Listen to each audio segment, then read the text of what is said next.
6:30 tonight. Officials at the Missouri Department of Natural Resources have determined the cause of the large diesel fuel spill at a hospital in mid-Missouri. Yesterday, we told you the DNR confirmed the underground storage tank filled with diesel fuel leaked on the property of St. Mary's Hospital in Mexico. ABC 17's Lindsay Burning talked to officials with the hospital and Mexico Public Works today. And Lindsay, more than a day and a half later, environmental restoration crews are still cleaning up the fuel that spilled.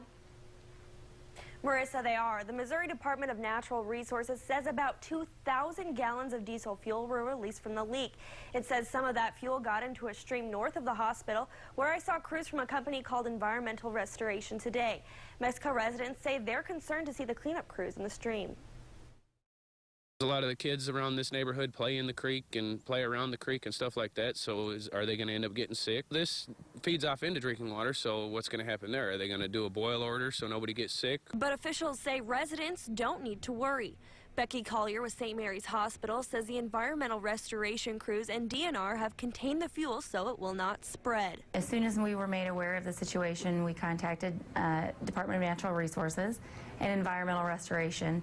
DNR is overseeing the cleanup, and they have been on site since we became aware of the situation. Thankfully, there has not ever been, it's not affected our patients at all, and there was never a risk to them or the residents of the Mexico community. DNR tells me there have not been any reports of fish killed, so there is not a large amount of fuel in the stream.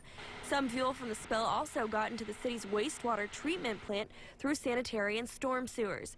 The director of Mexico Public Works, Kenzie Russell, says employees at the plant noticed it right away when they came into work Tuesday morning, as the fuel is dyed red to stand out. He says workers caught it in time, so there shouldn't be any impact to the public or users of the system. It takes about 6 days for a drop of water that enters the plant to get out of the plant, and so the fuel was contained there.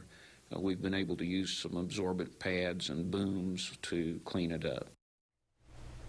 St. Mary's Hospital says the piece of equipment with a broken flow indicator that caused the leak has since been fixed and tested to avoid a fuel spill happening again. Lindsay, thank you. And the DNR says that cleanup is still ongoing. It says it's unsure how long it will actually take to complete the process.